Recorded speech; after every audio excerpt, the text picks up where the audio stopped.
ग्रामीण भागामध्ये गावातील लोक हे कामधंद्याच्या निमित्ताने शहरामध्ये जाऊन राहतात। त्यांचे नावे गावामध्ये जुनी राहती घरे असतात, तेथे कोणी राहत नाही याचा गैरफायदा घेऊन गावातील भावकीचे लोक स्थानिक पुढारी यांच्या मदतीने स्वतःचे नाव ग्रामपंचायत जागेवर अर्ज देऊन लावून घेतात व त्यानंतर जागेचा कर भरण्यास सुरुवात करतात।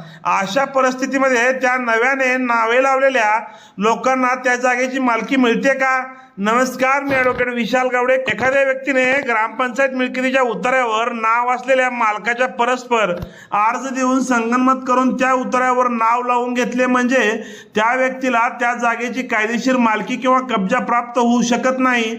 जरी बनावट कागदपत्रे देऊन किंवा केवळ अर्ज व प्रतिज्ञापत्र देऊन उतार्यावर नाव जरी लावले त्यांना कायद्याने कोणत्याही प्रकारचा हक्क येत नाही, कारण ग्रामपंचायतचा उतारा हा मालकीचा कागद नसतो। व्हिडिओ आवडल्यास व्हिडिओला शेअर करा।